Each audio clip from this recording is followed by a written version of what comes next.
The Hog's Tie is brought to you by TicketClub.com, your one-stop shop for live events nationwide. Whether you're looking for game, theater, or live performance tickets, don't sweat it. TicketClub.com has you covered. So make sure you're going there for all your live entertainment needs, and make sure you're clicking over to them from the banner at the top of thehogstie.com.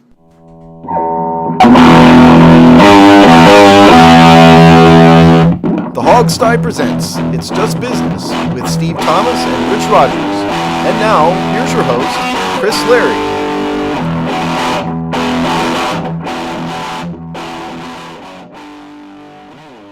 Hello and welcome to another episode of It's Just Business on the Hog's Tie Network. This is the show where we talk about the dollars and cents of the sports industrial complex. Today, it's a two-man gang. How you doing, Steve? I'm doing all right. You know, Rich wanted to be here, but of course he has technical issues today, and sometimes technology overtakes the best of intentions. So rest in peace, Rich, at least in terms of Rich's computer. And it will be resurrected for the next show. But I'm doing fine.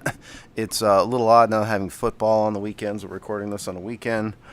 You know, so we're just going to have to get used to it until, September. Such a long off season. It is. It is a long off season, although we've certainly been kept at least semi-entertained with a slew of news so far. So it shouldn't be a boring off season if the early indicators say anything. There's no doubt about that. I mean, there's tons and tons of football news, and we've got Alex Smith as a Redskin. Who'd have thunk it? It's going to be crazy. It's going to be a crazy off season. The Bruce Allen hate is flowing strong. I can already sense it amongst the fan base. Yes, some deserved, some ridiculous.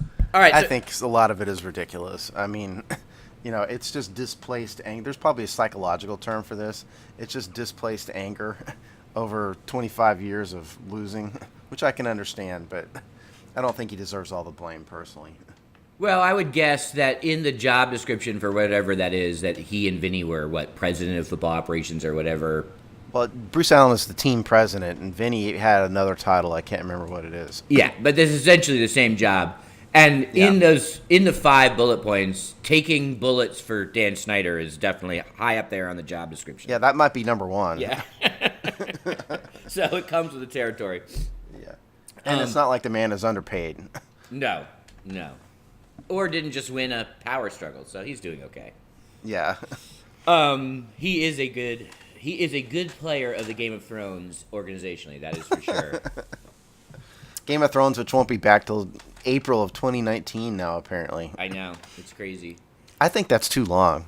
Not to get off sports, but I can't imagine. I don't think it's good for a TV show to wait 18 months between seasons. I mean, they're going to lose a lot of casual fans like that, especially since the 7th season was so bad. I thought it was the weakest season anyway, and now you're going to wait 18 months to bring a show back. I bet you they lose audience. They probably will, but at the same time, the fever pitch for the excitement might help to mollify that a little bit. But yes, I don't like waiting. I would prefer definitely not to wait. Well, we're getting off on I have many opinions, right. But I will hit pause. We might have to do a pop culture show with you. Yeah, one of these days. Definitely. I'm sure it'll get a good amount of hate in the comments. Sometimes it's like in the comments, which are definitely become very active on the Hog's Tie, if you haven't noticed. Oh yeah. If you're not doing if you're not talking about a mock draft, you get run out on the rails. I've been yelled at by my fellow Hog's Tie owners once or twice already. Oh, mock drafts. All right, well, let's jump into the show. Our first topic is a little bit of our bridge from football, and that's to look at the National Football League's Hall of Fame voting process. Is it fair? Is it right? Are professional sports Hall of Fames actually capturing who should be in there and who should not? And, of course, this comes off the heels of the NFL announcing this year's class, which, again, did not include Joe Jacoby, which means there is obviously something deeply, fundamentally flawed in whatever process they have employed. What's your take, Steve? Well, yeah. Number one, Joe Jacoby's a friend of this site. We like Joe Jacoby. He's been very good to us. And, I've spent more hours than I care to take writing about Joe Jacoby and talking about Joe Jacoby on the other show. So it's very upsetting that he's not in the Hall of Fame. But my problem with, first of all, it's the official name of this place is the Pro Football Hall of Fame. For those of you who don't know, the voting process is it kind of goes on all year, whereas at some point during the football season, a bunch of names, like 100 names, are initially nominated by the Pro Football Hall of Fame, and then they're whittled down to a smaller group, and then they're whittled down to 15 names, and those 15 names are the names that go into the room on the Saturday before the Super Bowl, in which then I believe the number is 46. All media members, with the exception of I believe 2 now, are Hall of Fame members, vote in a secret ballot, in a secret room, smoke-filled, cigar-filled, whiskey-filled room, and then they emerge, after like papal conclave style with names, and included in that is a contributor, what's called the contributor category, which is how Bobby Beathard got selected for induction, and then there are 2 seniors committee candidates, which is kind of there's a senior committee vote that nominate them, and then the seniors committee votes are basically a slam dunk. This once you get into the small room on the Saturday before the Super Bowl as senior committee nominations, you're going to get in. Aside from my anger about Joe Jacoby not getting in, and this is his final year on the regular ballot, so he now moves to the senior committee. My problem with the Hall of Fame voting has always been I don't understand why media members are voting. If I was to put a Hall of Fame together about any major professional sport, I think football people need to be the principal voters. I mean, 1 or 2 media members, sure. But why aren't guys like Bobby Beathard, maybe Ron Wolf, some senior football executives who've been around and around and around, Hall of Fame members ought to vote on who joins their club. I strongly disagree with the idea that there are over, of the 46 members, I think 44 of them are media members. And on top of that, their votes are secret. This is national security, and it's not that important. Well, at the end of the day, it's entertainment, and it's a museum. So I strongly disagree with those 2 aspects of the way the Hall of Fame conducts business. Thoughts? I don't disagree. There's a few things that have always bothered me about the voting process. To me, it's not media, non-media, although I think it would be very easy to come up with a cross-section of ex-players, executives, media types. It would be very easy to sort of come up with a way to bring a coalition of voters together that could hold different viewpoints, different perspectives, different outlooks on the game and the experience. So that seems like a pretty easy fix. But the thing that's always bothered me about the Pro Football Hall of Fame is, one, how small the club is, and then how regional based it is. And I hate the way that a certain media member from that region has to sort of defend that candidate or advocate for that candidate. It's not defend. It's they're the ones pitch. making the principal pitch, to the group in the smoke-filled room. And that doesn't make any sense to me. And I think that adds a whole layer of personality politics that is totally wrong. And I'll admit, when I heard this year that Larry Michaels was the one advocating for Joe Jacoby, I knew that it was a done deal already, and it was already uphill odds. Why do you say that? You can't let that hang that out there. Well, one, because he's just a full clown, and he's not taken seriously by his peers as a legitimate sports journalist, which is actually, if you go back and read years and years of the defense and who leads these things, they have probably overvalued, but still sense of their own journalistic importance. So if Larry Michaels doesn't get respect, whoever he's advocating for is going to receive that disrespect. Now, I say this with all due care because I know people listen to this show, and I don't want to offend some of the people that have supported our show over the years, and I don't mean this as a slam necessarily. David Elfin was the voter for Larry Michael. Now, David Elfin got a lot of Redskins into the Hall of Fame, and he did a very good job at it, but at the same time, he's covering the transportation industry, and he has been for several years. He kept his Hall of Fame vote in spite of the fact that he was not covering the NFL anymore, and I always wondered, since he's not kind of in the boys' club anymore, which has now thankfully become a boys and girls club of beat writers, did that hurt his ability to advocate for Redskins candidates? It probably didn't. It didn't help, I'm sure, but he at least probably. Well, and how is Larry Michaels worse? Because he doesn't have the journalistic respect of his peers, where even. I don't know if that's true, though. I mean, the fans don't like him. No, anyone who works for team-owned media is not going to gain the respect of these, even if it's self-viewed, independent journalistic voices. So someone who's seen as the mouthpiece of the team is not going to convince a Peter King type, right? I'm not saying Peter King himself, but a Peter King type. Because one thing that the Hall of Fame, the Pro Football Hall of Fame, has always been has been a kingmaker for these journalists, right? It was Dr. Right. Z, it was Peter King. So they have their own fraternity of what that's supposed to be, and even leave my personal opinions aside on Larry Michael. Larry Michael is not it, so he is not going to carry weight. Hold on, though. Okay. Let's clarify. There are the regional voters from every NFL team, but there are a group of national reporters. Larry King isn't a voter. Larry King's a zombie. Peter King and Paul Zimmerman before him were from the national media member, okay? And so, yeah, they're kind of kingmakers, but there's a difference between Larry Michael, who's a designated or like somebody like John McClain from Houston, who's a well-known and respected media member. He's the local Houston voter. Yeah, but he works for the Peter Houston King, Chronicle, right? I assume.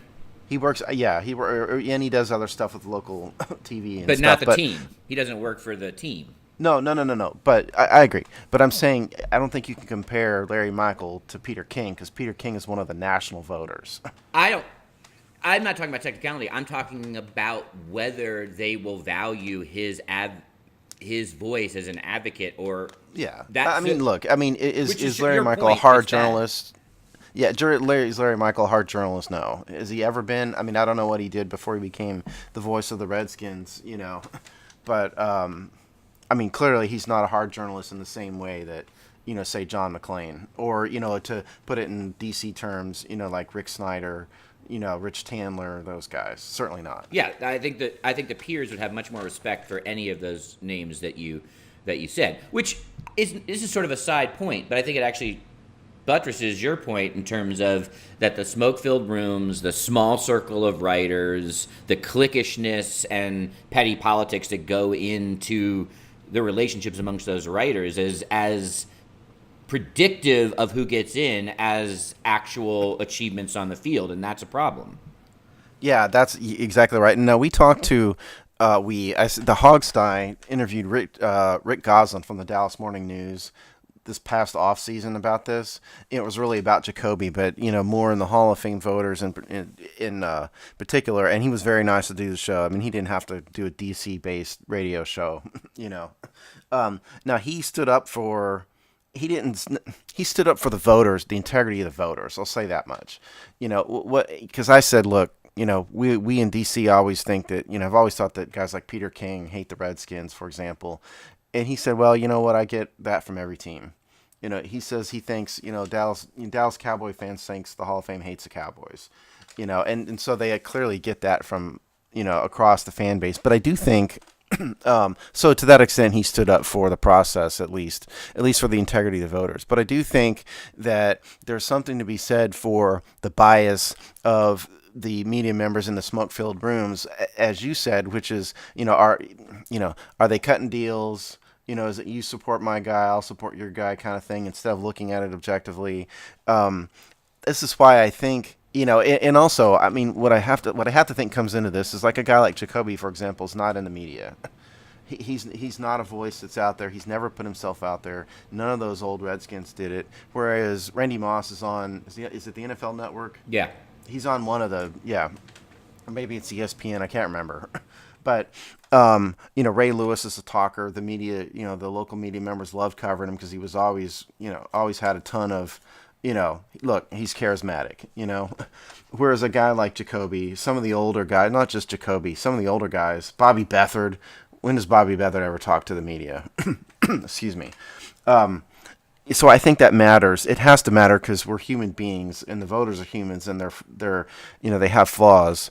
So this is why I think if you got the media out of it, and you put the majority of them as football guys or ladies, like Amy Trask, for example, with the Raiders, as a woman who is in football, she'd be a great voter. Off the top of my head, it's not just guys. Yeah, but I think that would be a much more fair process. It probably would. I'd probably advocate for cross-sectionality of different NFL-related voices, but I think our points are basically the same.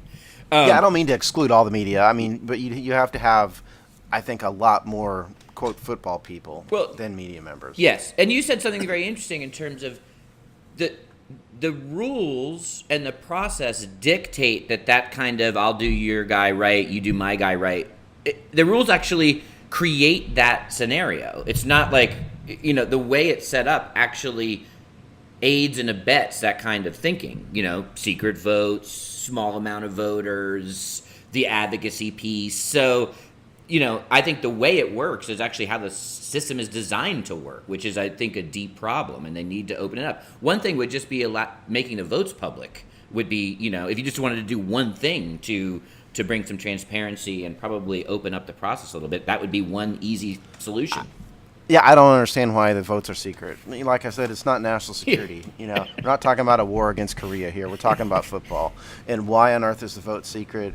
I think it's just, honestly, it's probably to, it's probably to, prevent the public from getting mad at voters. Well, you know what? To me, if you're going to be on the Pro Football Hall of Fame committee, you need to take what comes with it. And that means defending your vote. As long as you have a rational vote, the majority of the people are going to understand that. Whereas if you're voting for, somebody that's totally, clearly not a Hall of Fame worthy player over someone who is, then you ought to be justifiably criticized for it by the public. Or at least the public can see that a lot of times those advocates are sort of put in that position just because of their regionality rather than their actual opinion, which the system also helps to set up. Because the Major League Baseball Hall of Fame is way worse in that respect. For those of you who don't know how the Baseball Hall of Fame works, there's not 46 people in a smoke-filled room. There are hundreds of voters, all media members, and they all have to be members of the Major League Baseball Writers Association. That's where the voters come from. But there are hundreds of voters, and some of them don't cover baseball at all. And because they're, and they have all sorts of wacky rules, as to how that process works. But I think what's telling is that there's never been a unanimous Baseball Hall of Fame vote ever. Yeah. Not a single time. Babe Ruth apparently was not unanimous. Mickey Mantle. All these venerable names. It's very hard for me to believe that not one single baseball player has ever been unanimous. Has ever not been worthy of unanimous vote. But my point is, those votes are not public either, and they have a lot of people who should never be voting on baseball, ever. For example, like Mike Greenberg said on Mike and Mike in the Morning. The show's over now, but he said that he got offered a slot to vote on the Baseball Hall of Fame. He said that on the air, and he said he declined it because he didn't know enough about baseball, which is good on him. But if they're inviting the likes of Mike Greenberg, that shows you just, I have nothing against Greenberg. I enjoyed the show, but he's not a baseball guy. He's a personality more than anything else. And if a guy like that is offered a vote, who the heck else is voting that shouldn't be voting? They should just turn like everything else, they should just turn both of these things into just TV shows, right? Like, can you imagine if they turned the whiskey-filled back room into a 5-hour thing on the NFL Network?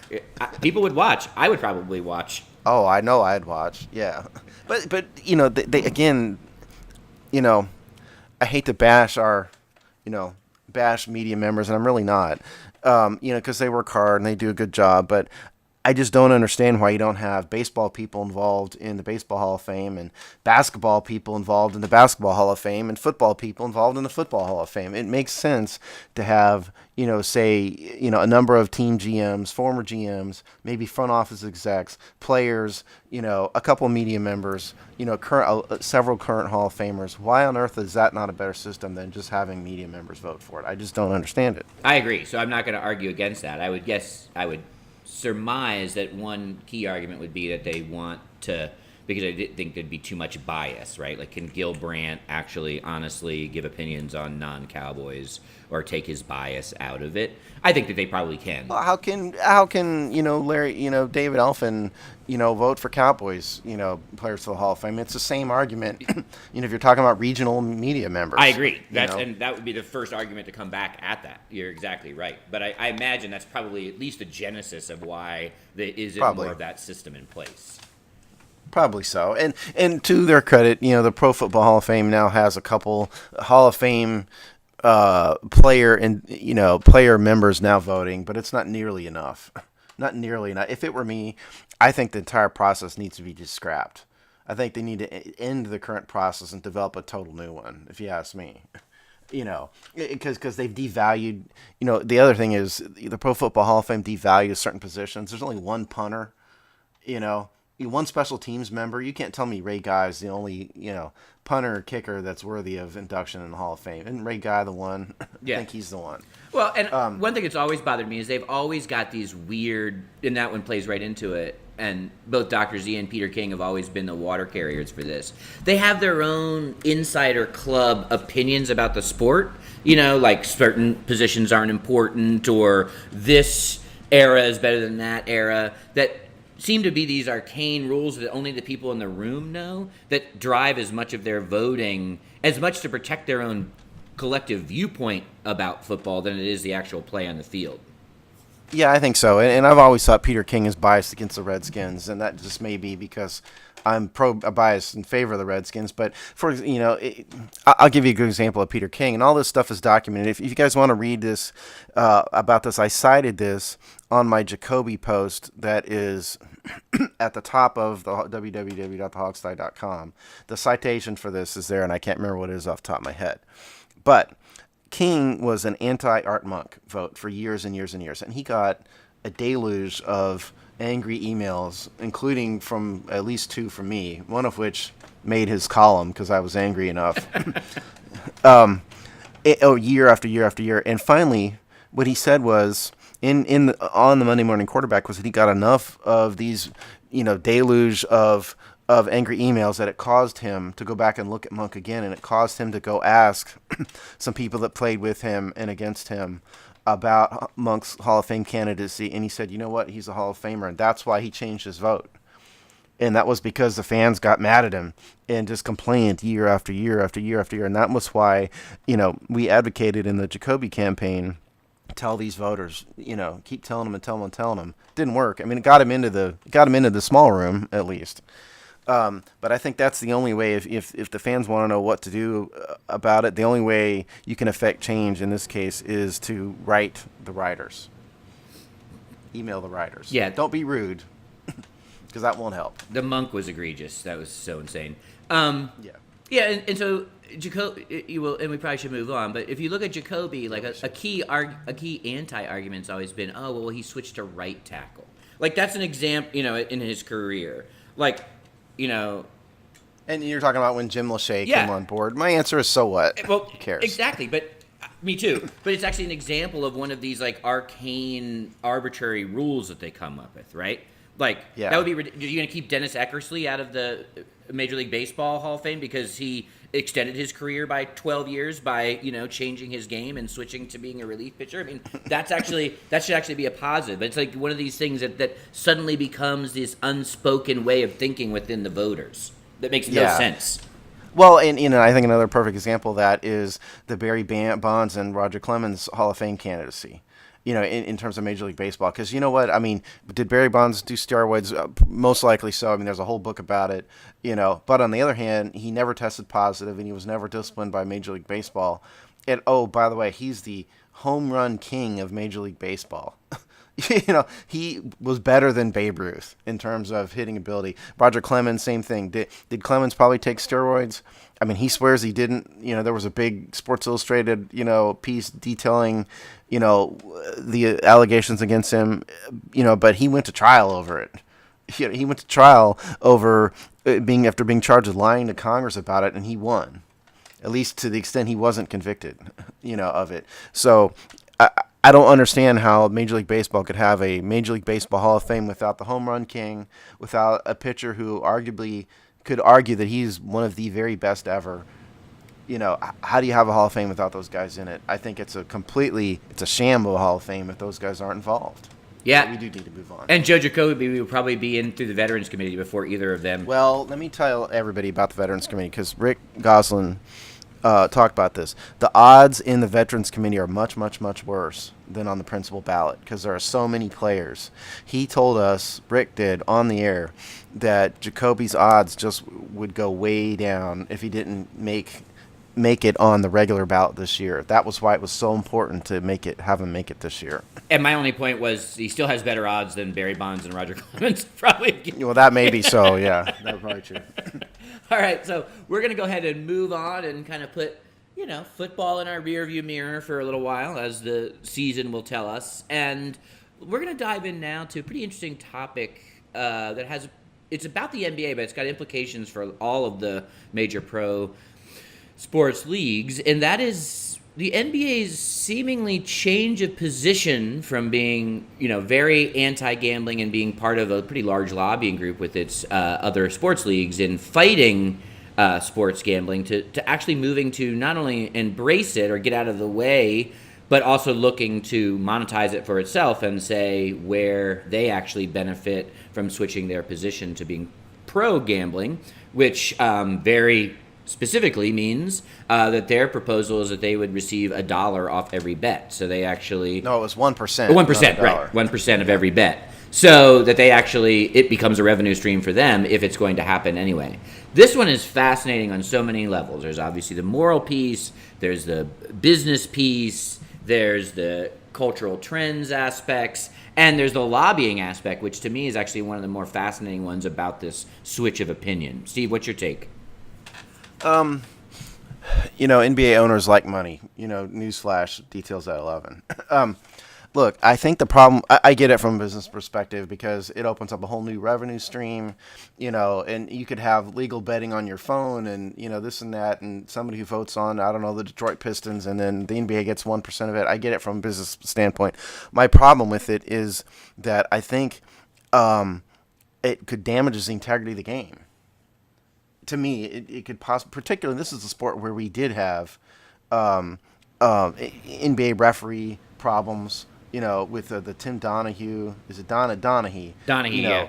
Donahue story from, 10 years ago. I think if you have the NBA collecting revenue on betting, who's to say that the NBA isn't going to dictate, at least in the eyes of the fans, is it possible then that the NBA is going to dictate or advocate for certain outcomes that increase that revenue stream? Now, I'm not saying that, Adam Silver is going to do that. I'm saying that it leaves them open to the argument that has happened. And I think, to me, that would be more important than the 1%, income stream, but it's not my money. Yeah, I think it's been pretty well established if you've listened to us talk about these kind of topics on the show that I'm pretty pro-vice. So I'm for opening up all of this. But I do agree that the 1% piece did raise my eyebrow because it's one thing for the league to get out of the way of stopping it, but to so clearly link their own percentage of a bottom line to gambling even does open up all kinds of perception issues. And even if it's only perception issues, even if there is no there behind that, which would be hard to actually conceive of that, the perception damage, you could argue, would be harm enough where they would be hesitant to go along with this. Yeah, I mean, I think everybody knows that I'm pretty anti-vice, but this truly isn't an anti-vice thing for me. If you want to gamble, go gamble. The perception of corruption is the problem with this to me, because a peek behind the curtain about betting houses, betting lines aren't set to the point spread that the bookies actually think are going to happen. They set point spreads in order to drive business. Okay, so if the Bears and the Packers game is Packers minus 4.5, they don't actually think the Packers are going to win by 4.5. They think that setting that betting line is going to cause more people to bet. Yeah, it's like retail sales, like anything else. It's what's more attractive to the buyer. Yeah, this is not like, I don't know, the Fox Sports Sunday guys who will come on and NFL Sunday will come on and say, I think the Packers are going to win this by a touchdown. That's not what betting lines are at all. And so the idea of the NBA getting 1% of bets would leave them open to the argument that they're going to dictate a result through reffing, because who controls the ref? The referees in basketball, but the NBA front office. So then if you have I don't know, the Milwaukee Bucks, and the Cleveland Cavaliers in the NBA Finals. Is Milwaukee a West? I might have just screwed that up. Milwaukee may be an Eastern Conference team. I can't remember. They are, I believe. Okay. Well, we'll pick Golden State versus a bad team in the East. Say, well, if the bad team in the East happens to win the NBA Finals over the Golden State Warriors, will the public accuse the NBA of fixing it to drive the betting result? And again, I'm not saying they would, but they leave themselves open to that sort of argument, and that's a serious problem to me. That would be more concerning to me than the 1% profit. But once again, it's not my money. Well, it's funny too because the NBA is definitely the league that has the most skepticism thrown its way about. It's easy to call a foul. Yeah, also, that they have their thumb on the scale, right? They, star power, hoop ratings. They're the sports league that perception seems to stick, and that's over different eras through different superstars, from Jordan to Shaq to Kobe, etc. Tim Donahue, is it Donahue or Donahue? I think it was Donahue. Tim Donahue was doing that, okay? That happened. It just wasn't driven by the NBA front office. It was driven by a bunch of he was a bad guy and involved in bad things, and so he was kind of doing it on his own, but he was doing that. People need to understand, and it took the NBA a long time to get over that, and it took Donahue going to jail, for them to kind of get past the scandal. Now, if we put that, and I think those are very real issues, although where I think that the NBA is being it's being smart, is to take, if they sort of, and this is what they probably have done, I'm not in the office, obviously, but my sense is that they smelled enough the winds of change. As we talked about in the show before, this is going to happen. This is going to be more legal. The trend line is saying that this stuff is going to become legit, more legal, etc., allowed in more places. So they say, okay, we can stay with our, fellow sports leagues and spending, bajillions of dollars fighting this in Congress, what they probably figure is a losing bet. Or they can probably spend less lobbying money to get themselves out in front of being able to actually benefit from where they think the winds of change are going to go. So it's a pretty interesting move in terms of saying where the culture is, where their dollars on lobbying can go, and probably less, and ultimately have more impact for their bottom line. So it's pretty astute from that level. It is, and people have to remember that the NBA is a more politically progressive league. The NFL is very conservative in their viewpoint and their outlook, in the way they approach the game, in the way they market themselves.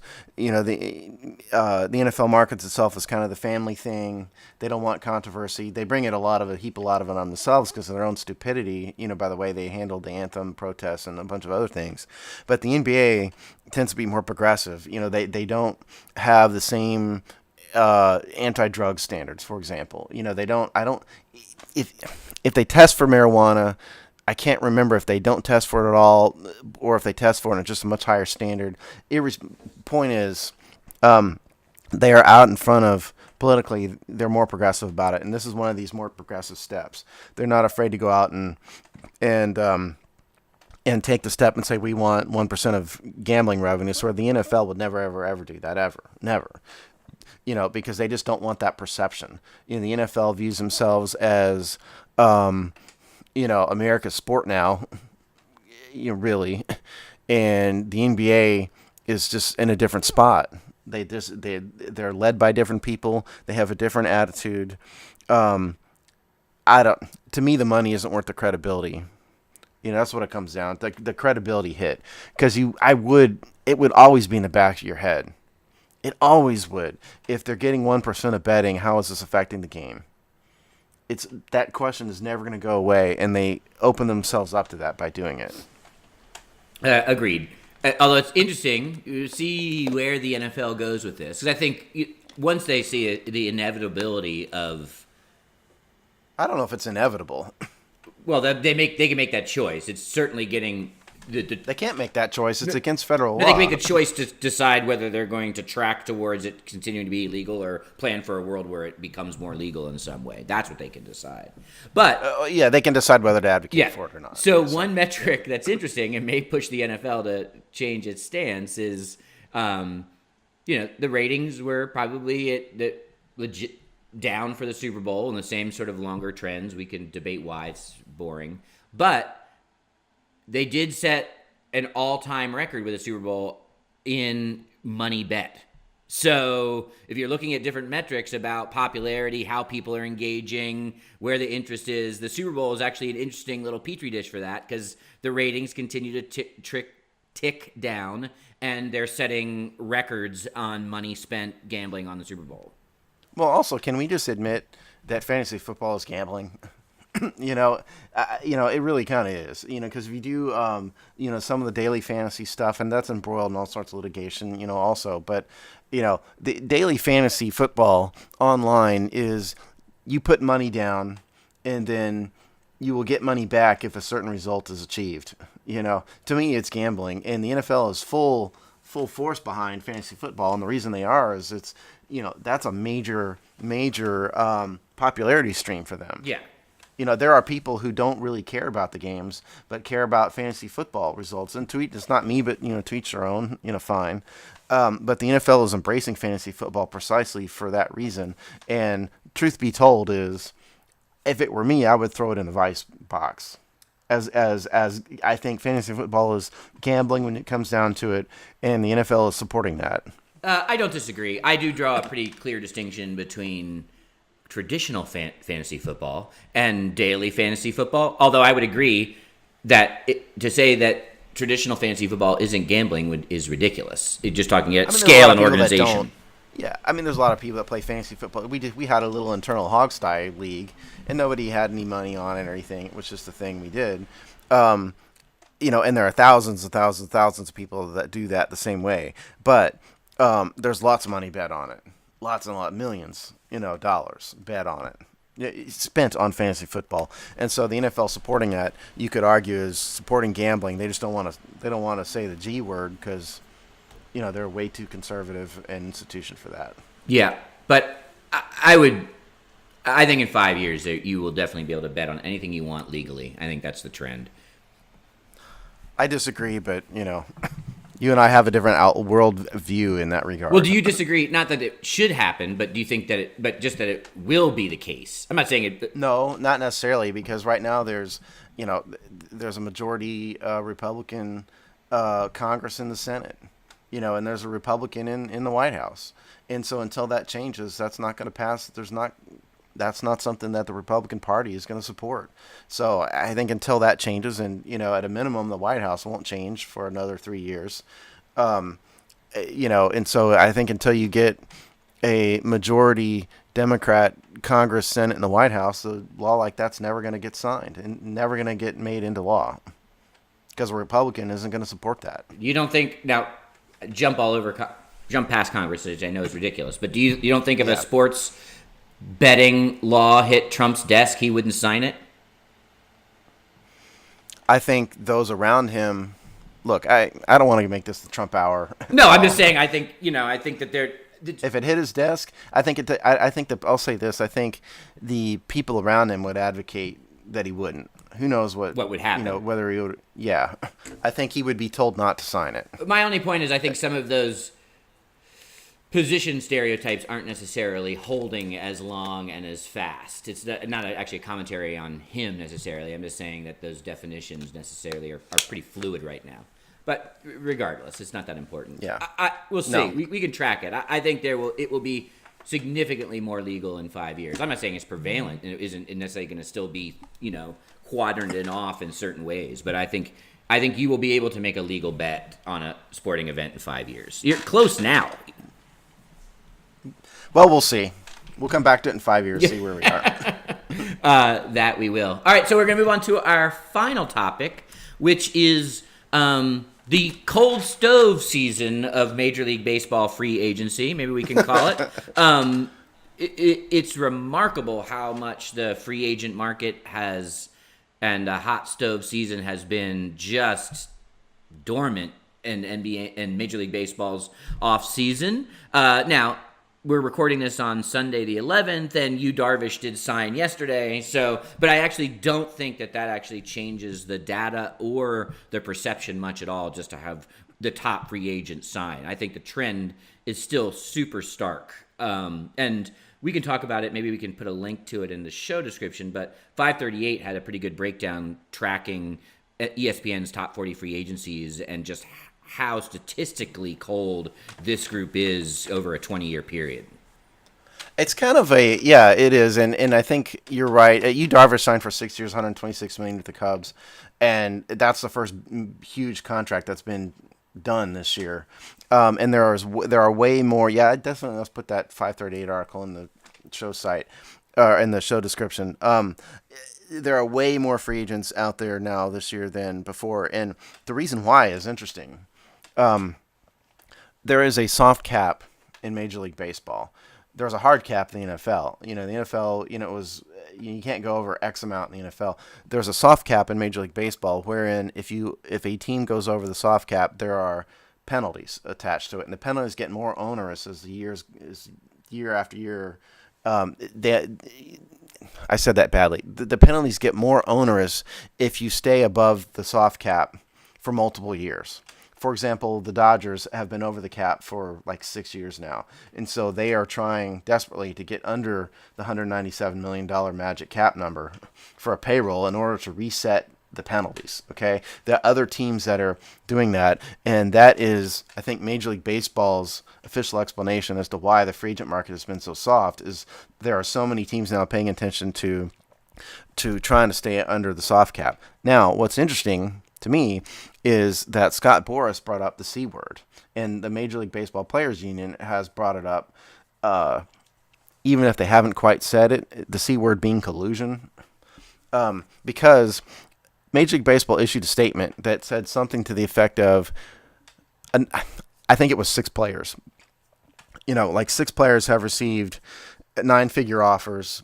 We don't see that the free agent market has been depressed, because of that. Well, the collective bargaining agreement for Major League Baseball prevents teams and player agents from sharing contract offers. So Boris's point is, how the heck does the Major League Baseball front office know anything about offers that players have made unless owners are colluding to keep salaries down? And, Boris is kind of a difficult guy, and he's an unlikable guy, but he has a very, very good point. How does Major League Baseball's front office know about contract offers? And are they colluding? I mean, they're trying to get under the soft cap for sure, but, collusion is when a group of people get together and decide to take collective actions for nefarious purposes. And so if there are owners sitting in a smoke-filled room and saying, you know what, we're going to screw these players over, nobody in this room is going to give a 6-year contract over $126 million. Nobody's going to do that here. Everybody agree? Yes. That's what Boris and the Players Association are hinting at, even if they haven't quite said it. And, I don't know if this is more of a, black hat conspiracy thing than reality, but I get the perception given the statement that Major League Baseball put out. Well, also that there's a history, there's a precedent too. So that there's, yeah, I have that actually here. I'm not going to read all this, but there is precedent for collusion in the history of Major League Baseball, and the Major League Baseball has been fined 3 separate times. Over the years, and the Major League Baseball Players Association has filed a grievance and won and proved that collusion happened in 85, 86, and 87. So this is not something that's without precedent, as you said. It's hard to go there. I don't know if it's that yet, or, although, you certainly, you can smell it, but it really is, it seems like a really dumb move, even if it, by the Major League Baseball owners, if it's hard C collusion or small C collusion. I don't quite sure what they're doing to their game. I think, Major League Baseball invented the off season in pro sports. Basically, it's got its own nickname and hot stove. So they are just giving away sports calendar real estate. Where two NBA, two NFL, where they just keep seeding these areas with these kind of decisions, and baseball's been doing well financially. So this seems like a little bit of a self-inflicted wound if it turns out to be the case. And I think it's another problem with their collective bargaining agreement, which is the soft cap. Much like to your argument around the NBA and gambling, the soft cap just allows the perception of this kind of collusion or something not being totally above board, because a hard cap at least lets everyone knows the rules. There's transparency. You're either spending $100 and being in the cap, or you're spending $101 and being over the cap, and legislate that, not this kind of mamsy-pamsy pay a luxury tax. The NBA has the same thing. Yeah, and I think it's wrong there too. So, but I think because you have that system now, you open yourselves up to that, okay, I guess the owners don't want to pay players perception, and they can rely on arguing the soft cap, but it creates too much mushiness there in terms of knowing what's actually going on. Yeah, and let's be clear about what the soft cap is. The soft cap is a legal way for Major League Baseball to depress player salaries. That is the purpose. That's the only purpose of the salary cap. I think if you interviewed Rob Manfred, he would say it's a way to even the playing field and allow all teams to be competitive, blah, blah, blah. But what it really is a way to depress player salaries.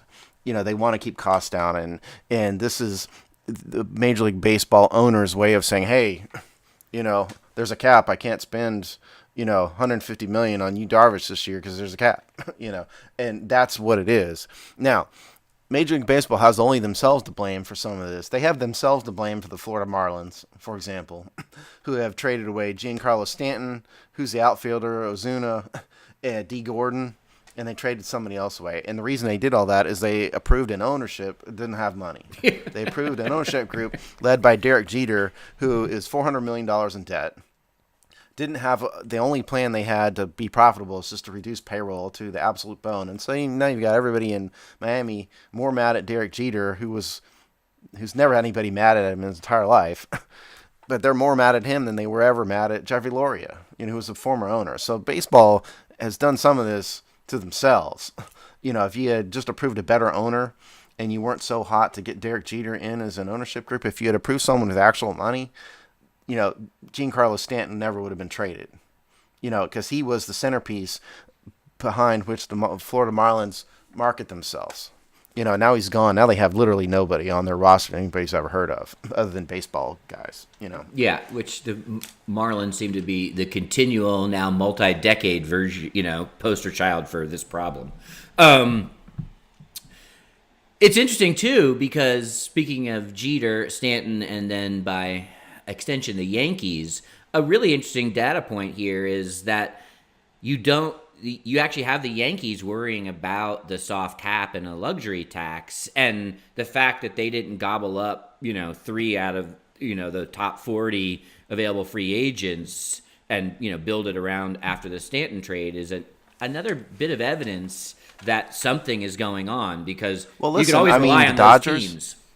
Yeah, the Dodgers, Giancarlo Stanton wanted to be a Dodger. He's from Southern California, and the Dodgers basically weren't involved in it, and the whole reason behind it is that they didn't want to go over this soft cap. In other words, and the Dodgers have very, very, very wealthy owners. They have a guy whose name is associated with Guggenheim, as their owner, okay? And he's involved in a fund, a Guggenheim fund. He's not a Guggenheim, but regardless.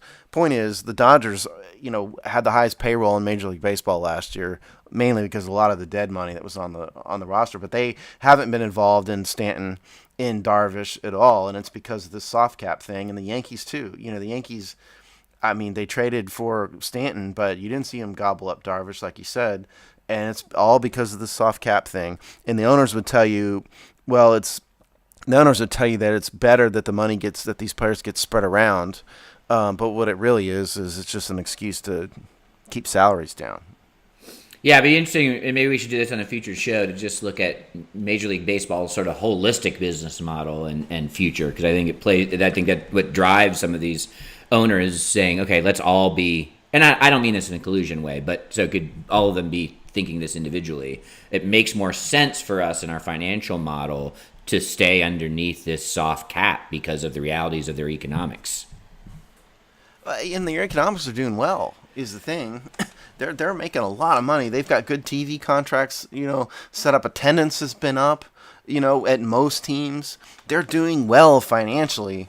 I think Major League Baseball is a sport where years and years the Players Associations got the better of them in the collective bargaining agreements, with the exception of this last one. This last one was the first one. Go ahead, I keep cutting. No, it's okay. I actually don't disagree with you. I'm saying, but the reality of their economics could, and doing well could still be, being more live within our means is actually our way to increase our bottom line. And I think that's part of this. There's still a sort of recalculation about what their model is. And so that might bring the amount of money they're actually willing to spend on their product lower. Yeah, I mean, is it a good thing to have, the Cubs, Yankees, Dodgers, and Red Sox hovering around a $200 million payroll, and then you have the Marlins at like $50 million? No. Is that really a good thing? Right, it's not. It really isn't. And so, I mean, the counter to that is, should the Marlins be expected to spend more than $50 million when their revenue stream is not $50 million? That's the counter to that. And whose fault is that? Well, I would argue that it's the fault of the Marlins management for not marketing themselves properly, more than anything. But at the same time, my point is, without a cap and a floor and some way to share revenue, that's better than just making the Dodgers, Cubs, Yankees, and Red Sox stroke checks to the Marlins owner so they can put it in their pockets every year. There's no way to fix the competitive balance problem unless they go to the NFL model, where there's a cap, the hard cap, and then there's a floor. Because for those of you who don't know, the NFL collective bargaining agreement specifies a floor also. And so every team has to be within a range. And that may be the only way to truly strike competitive balance. Because I don't buy this regional argument, by the way, for baseball. I don't think baseball is a regional sport. I think it's very much a national sport. There's just a lot of haves and have-nots for that reason. Thoughts? I actually think it's more a regional sport, but I don't want to get into it too much. I think this is where it'd be interesting to do an all baseball show, maybe in the mid spring or something, where we kind of because I think I agree with you in terms of that they do not have the right systems in place financially, competitively, to bring the league back, continue, grow, whatever. I don't want to debate regional, national, but their own rules and regs help it at least keep the perception of that regionality, because they don't do collective things to uplift the sport, share revenue, and legislate competitivity. Yeah, and on the other hand, I'm not sure I like the idea of parity as the NFL has, because you could argue that parity, with the exception of the New England Patriots, who have, either they have like magic elixir they're drinking, or they've made a deal with Satan. One of the two. There's only two reasons. But beyond the Patriots, there are no dynasties anymore, and I think dynasties are part of what makes sports great, to a certain extent. And the NFL doesn't have any dynasties anymore, and they don't have a lot of consistently great teams. And I think baseball is better when the Dodgers, the Yankees, the Cubs, and the Red Sox are better. I think baseball is a better sport when those teams are competitive and are competing for championships. So it's not to say that it's not good to see, the Tampa Bay Rays in there sometimes, but I think Major League Baseball as a sport is better when those historically great franchises are great. And so part of the reason they can be great is that in the case of the Dodgers and the Yankees, they have very, very wealthy owners. The Yankees owners are wealthy because they own the Madison Square Garden network, which brings in probably billions. The Yes Network. The Yes Network, yeah. The Yes Network brings in hundreds of millions of dollars. The Dodgers have an extraordinarily favorable local TV contract, which that's a whole nother topic for this show, by the way, is the Dodgers TV contract, which makes the Dodgers a lot of money, but nobody in LA can see the games. It's just an incredible mess. We need to do that as a topic one day. So it's good when those teams are good, I think. And the only way you can let them be good is to let them spend a lot of money. So I think there's a quandary in baseball to a certain extent to that for that reason. Yeah, there's no easy fix or easy or surefire opinions, which would be why it would be kind of fun to kind of look at The it. people of Milwaukee are probably mad to hear that. They want their, I just brought them up randomly, but, they want their local Milwaukee team to be good too, and I understand that. But and they have a right to. But sticking in Wisconsin, I mean, at least the NFL has a world in which the Green Bay Packers can be, a legendary franchise, and it's outside of the Patriots, closer to a dynasty, or at least just consistently good and in the conversation in terms of year to year. They're competitive. Yeah. They're consistently competitive. But they're consistently competitive because they lucked into 25 years of Hall of Fame quarterbacking. Yeah, but you can't deny that the fiscal model has helped. I'm not saying to play on the field, but the fiscal model has helped Green Bay actually be a legitimate place to have an NFL franchise. I don't think that at all. I think Green Bay has been horrible in the way they've managed their franchise, and I think the reason why the Packers have been competitive for the past several years is because of the greatness of Aaron Rodgers.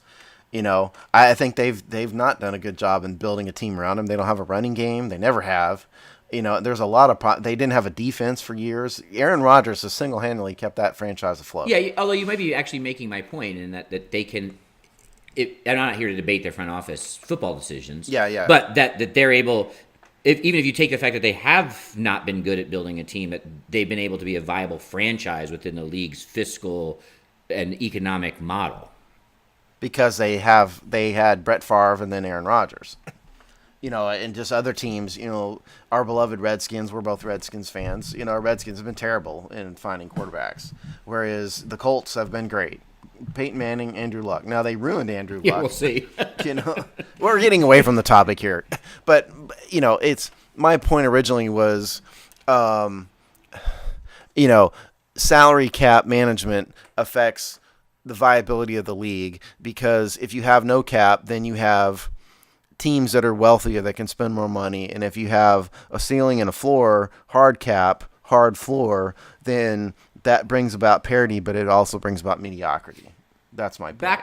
It'll be fascinating to see when the market moves on the remaining ESPN top 40. It's gotta move at some point. Yeah, but pitchers and catchers are reporting this week, I think. Right. So, are we going to see an early spring training signing rush? Because I think what they're at, I don't know after Darvish, but they're at about 45%. I'm off the top of my head around those players being signed. So there's going to be some gold rush because these are players that need to be on major league rosters.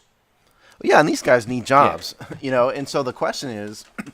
Have the Major League Baseball owners colluded and agreed not to sign these people no matter what until the last minute, until these players are desperate for jobs because they need income and are willing to sign for a song as opposed to what their agents are telling them their own market value is? That's the fundamental question. It'll be and we'll have to see. We should check back in when, I don't know, let's just call it 75% of the top 40 have been signed and do a little bit of year-to-year look at those average salaries over the last 5 years or whatever.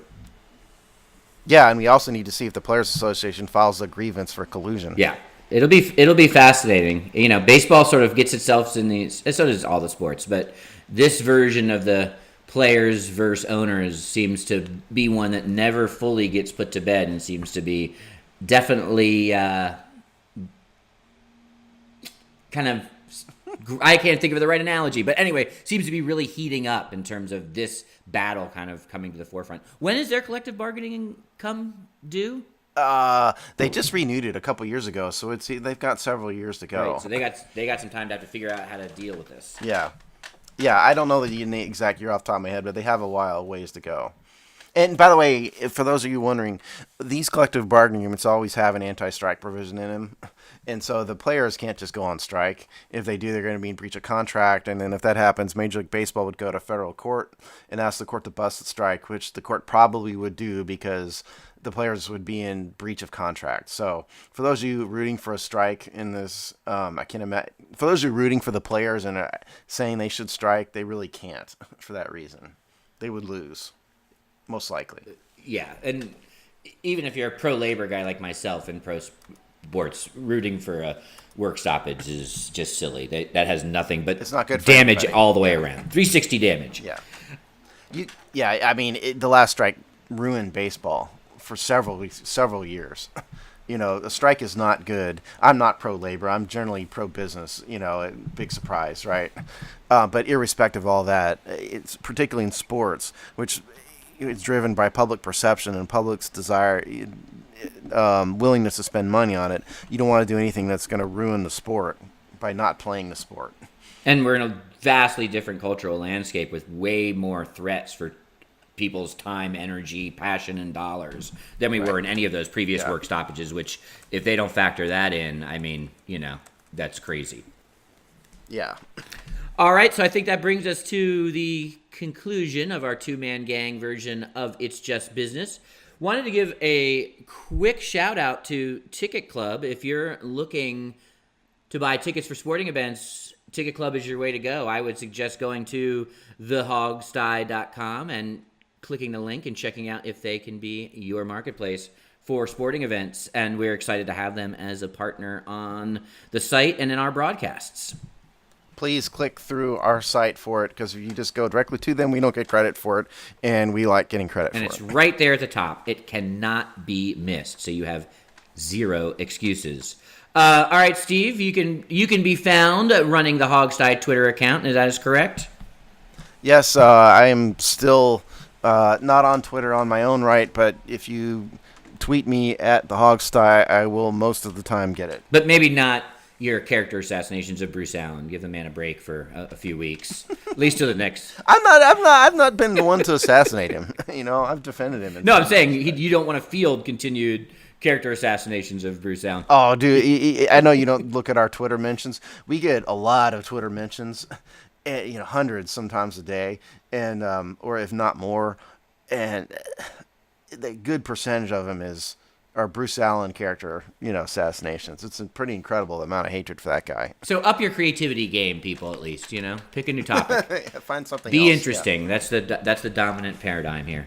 All right, and you can find me at ChrisLarry33, and we will be back in 2 weeks with another episode. Also, whether it's at me, whether it's at Steve, we'd love to hear more interaction, show topics, ideas, hot takes on what we talked about. So please let it rip.